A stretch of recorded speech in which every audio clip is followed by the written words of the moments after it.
To schedule a leadership event, contact info@praizion.com at 480-545-2022. And now, it's time for the PMP Breakfast Club.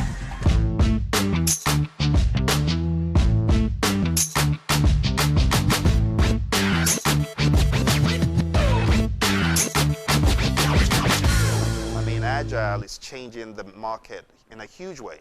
You know, some of our clients who do hardware, they're now looking at doing Agile in hardware. So it's all changing.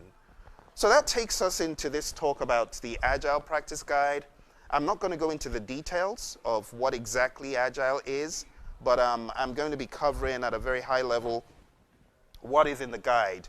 And these are the authors, the folks who got together from the Agile Alliance to create this practice guide. It's a really good job based on what I've seen. PMI pretty much partnered up in Agile because the Agile Alliance has been around for a long time. PMI is kind of like the new kid on the block almost with Agile.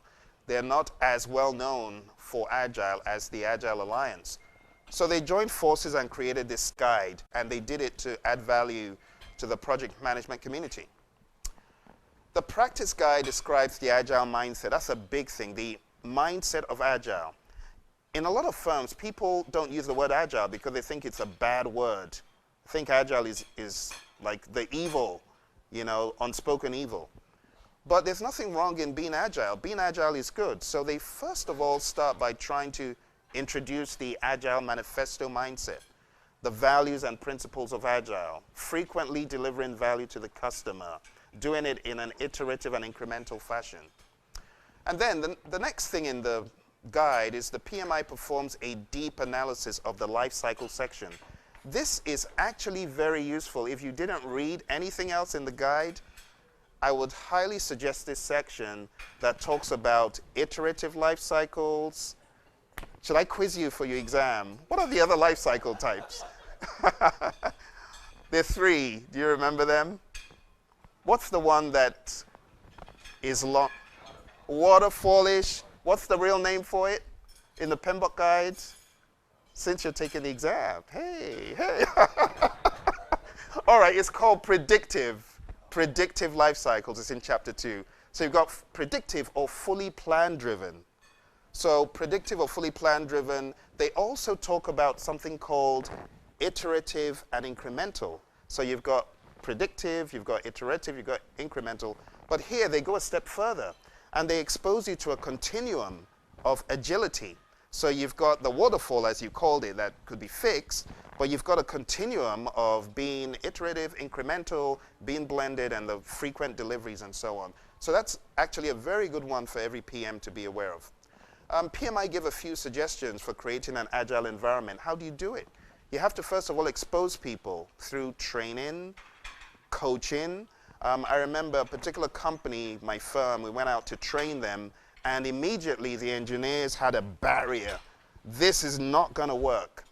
But by the time they began to be exposed, they realized, oh, this is not a bad idea. You know, and I can appreciate that coming from an engineering background myself, how you want to test everything ahead of time, you want to plan everything, basically waterfall it. But if you change the mindset, the reason why we do Agile is because we want to deliver frequent value. We don't want the big bang at the end and nothing works. I don't know if you guys have heard about the VCF project, the Virtual Case File Project. It was a project that the FBI embarked upon, and they pretty much went about it in the waterfall way, fell flat, hundreds of millions of dollars waste. How did they get this project done? It was not until they went Agile. Going Agile saved that project and enabled them to deliver. So PMI talk about the Agile mindset quite a bit. They also offer recommendations for delivering in an Agile environment. So delivering an Agile environment is all about the regularity in the delivery. They talk about that. PMI provides examples of measurements. How do you measure Agile? One of the reasons why engineers don't like going fully into it without knowing a little bit is because it seems too loosey-goosey. In fact, I was training a firm and they said, Phil, don't mention the word Agile anymore. They didn't like it. But they didn't really understand that Agile doesn't mean loosey-goosey. It just means frequent delivery and being agile to adapt to changes in requirements. They didn't understand that. Organizational considerations for project agility I also talked about. Every project is influenced strongly by the context of the organization.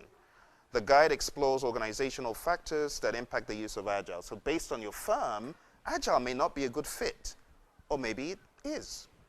Depends. Last thing here is they close by issuing a call to action. So they're not saying this is the end of the story of Agile. They're saying it's just the beginning, and they encourage people to contribute to it. They also outline a PMBOK Guide Mapping, which is really cool. You know, I found this to be very helpful as a PM. You know, they've got this table that shows, this is on page 91 of the practice guide, and they go into mapping. If you're doing integration and you're working in an agile setting, these are some of the things you should do or think about, or this is how you should do things differently. And they go through all of the knowledge areas trying to map how do we do it, that table on page 61 in the 5th edition, and how should you think about Agile. You've probably heard about Scrum, so they go into all of these tiny little bits of Agile. They give you a high-level overview of it, and then they've got the appendices. The appendices kind of cover, you know, what exactly, who the reviewers are. Any other stuff that is not in the main body of the practice guide is covered here.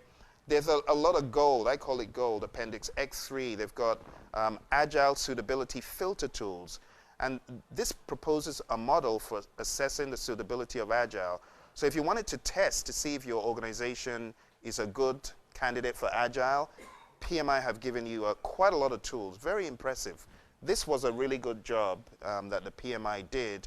And they've also given PMPs who have no intention doing the ACP like I did.